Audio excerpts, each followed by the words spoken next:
Why are the Jewish people in Israel today? Is it random? Is it a coincidence? Or is it destiny?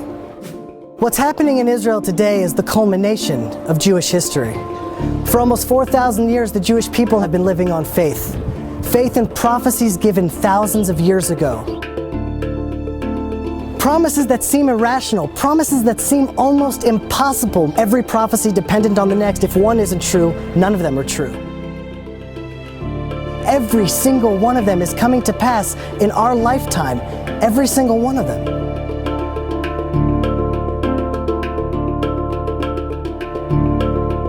The first promise to Israel was made to Abraham, an eternal covenant.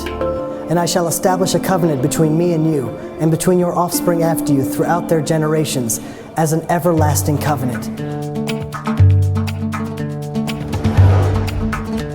The Jewish people are the only ancient people alive today. The Assyrians, the Babylonians, the Jebusites, the Canaanites, all of them are gone. Well, no nation has survived such scattering and then remained a nation. They became assimilated, and eventually any trace of the original is gone. We, an eternal people, stand alive today. We also know that if the Jewish people don't live a godly life in the land of Israel, we're promised to be scattered to four corners of the earth. Which is, guaranteed to cause an extinction of any people. Scatter people around the world, they're going to be gone. The last thing you would want to do to an eternal people is to scatter them across the world with no common culture, no common language, no internet, no forms of communication. How will the Jewish people stay Jewish? How will we stay eternal if we're scattered across the world? And yet, that's exactly what happened. We remain the people, not only just a faith or religion, but a family.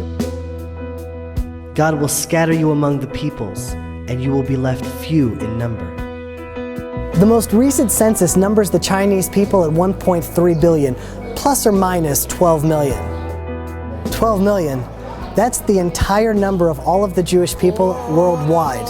We're a statistical error when just counting the people in China. That's how small we are. The fact that we're scattered and small, and we've been subject to the greatest hatred in human history. The Torah tells us the atrocities and the curses that would come upon the Jewish people throughout the exile. And you I will scatter among the nations. I will unsheathe the sword after you. No one has suffered as we have suffered. No one has been as persecuted. Anti-Semitism, the oldest, most universal, intense, irrational hatred in the world. If it was pogroms, crusades, the Inquisition, Muslim oppression, nation after nation, religion after religion. And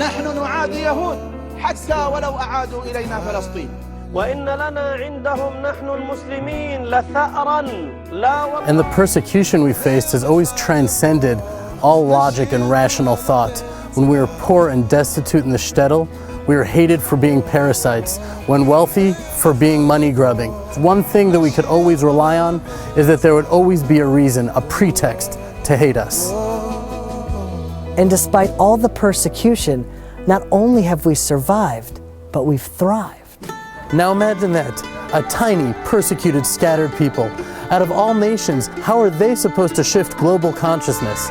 The same nation that everyone's going to hate is going to be scattered around the world and shouldn't even be here is told we're going to be a light to nations. Those two things don't go together. We shouldn't even be here, much less impact the world. Here is a people that, small in number, that has influenced the world in unbelievable fashion. All the science and all the wonderful things that they contribute to the rest of the world. Wherever they find themselves in any country, they become the lifeblood of that country. They're an extraordinary energy. And you can literally see a direct correlation between countries that have Jews in them and how they treat the Jews and how those countries do in terms of their political development, their scientific development, their technological development. The Torah tells us that if the Jews don't do their charge, so they will be sent out of the land, and while they're away, the land will become desolate. Well, the land in the late 1800s was barren, full of rocks. We couldn't produce anything here. Mark Twain came here in 1850. He talks about all these places that he tried to pay respects to. He was saddened by the fact that it was a desolation. Nothing grew here.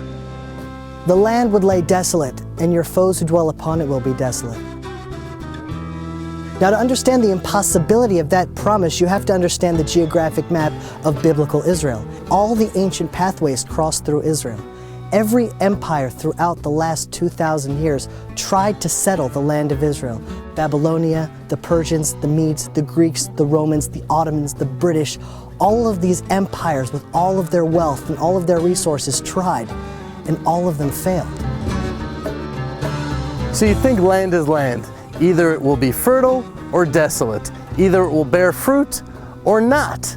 But the land of Israel plays by an entirely different set of rules. Then we're told that when the Jews return to the land of Israel, the land will start to flourish again. It'll blossom. Just as the people have been revived, the land has been revived. The land of Israel responds to the people of Israel. The land didn't change, it returned to itself. The blood rushed to its cheeks and the color returned to its eyes. The fruit had a vibrance of color like it hadn't in thousands of years.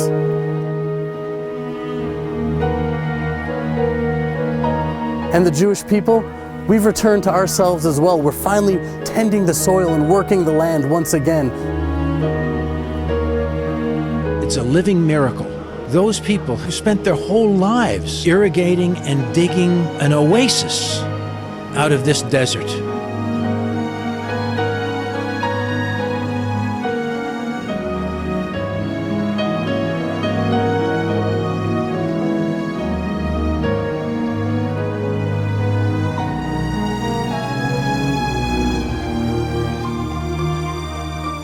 The ingathering of the exiles, it's the most prophesied event in the Bible. It's mentioned over 40 times. Unprecedented in history. Never before has a nation been scattered across the world and then ingathered to its ancient homeland. And yet every single prophet mentions this miraculous feat that will happen. Behold, I will bring them from the land of the north and gather them from the ends of the earth. Among them will be the blind and the lame, the pregnant and the birthing together. A great congregation will return here. אנו מכריזים בזאת על הקמת מדינה יהודית בארץ ישראל. היא מדינת ישראל. ברוך אתה אדוני אלוהינו מלך העולם. And now they have been returned to the land. And the land is still carrying the names of the great history of this people. It's unbelievable. Today in Israel, you see universalism. Jews from Ethiopia, Africa, Asia, North America, South America, Russia, the entire world has now returned to the land of Israel. The prophets tell us that the Hebrew language will eventually be revived. When's the last time you saw a Phoenician English dictionary? Probably not for a while, because Phoenician is a dead language. You know what language they speak in Latin America? It's not Latin, because Latin too is a dead language. Never before in world history has a dead language been revived and brought back to life before the return of the Jewish people to the land of Israel and the revival of the Hebrew language. The Hebrew was always preserved in rabbinic writings and the prayer service, but it was not the lingua franca. It isn't what people spoke. What we don't appreciate is a whole country of close to 6 million people today who speak a language which no one spoke 100 years ago. It's resurrected, like the Jewish people back in their homeland. Now, after the most inspiring comeback story in world history, after building the most moral and innovative democracy in the entire Middle East, you'd think that Israel would be supported and held up as an example. But we see that the UN, a representation of all the nations in the world, condemn Israel far more than any other country on the planet. And I will gather all nations against Jerusalem to battle. The only country in the world that it's being called, its destruction is being called for by a member state of the United Nations. That its national movement, Zionism, was declared racist and illegal by the United Nations. That its capital city, which is arguably the oldest capital of any country in the world, is not recognized by any country. And there's many, many more points. In those days it will happen that 10 men from all the languages of the nations will take hold of the corner of a garment of a Jewish man, saying, "Let us go with you, for we have heard that God is with you." today, with such abundant materialism, there's an unprecedented spiritual thirst. It's not so much because of outreach work, I think, but it's just the very nature of Jews being in the land of Israel. We now see that there's a huge sort of momentum moving back. It doesn't make any sense. Israel is the most hated country around the world. Why would people want to identify with the Jewish people? And yet still we see an international revival of people reconnecting to the roots of Judaism, to the spirituality that our people have to offer, to the secrets that we've held on to for 4,000 years. The spiritual revival is happening today. As Israel becomes increasingly isolated in the world, there will be those who stand up for Israel with the faith and integrity of Abraham, and they will make all the difference. Israel was founded 3 years after the Holocaust. 3 years after 70% of the Jews were destroyed in what is exponentially the largest slaughter of any people in human history. The remnant trickle back against the will of the British, with no support from the world, into a desert piece of real estate with no natural resources, no infrastructure, surrounded by millions of hostile Arabs in a constant state of warfare, terrorism, economic blockade. And think about it, within a few years, the desert is exporting fruits and vegetables to the rest of the world. That Israel is the only country in the world that has more trees at the end of the 20th century than the beginning. In terms of high-tech per capita, the most in the world is in Israel, done in less than 40 years, with no natural resources, constant war, terrorism, economic blockade. It's unbelievable, but people just don't see it because we've gotten used to it. It's Jewish history. It's all supernatural. We were given these visions and promises thousands of years ago for our time and for our generation. Every single promise has come to pass, and the challenges we face today are part of a greater plan. Biblical destiny, human destiny is unfolding today in Israel. A worldwide movement is growing stronger every day, and it is your opportunity to join the greatest revolution in human history, Israel.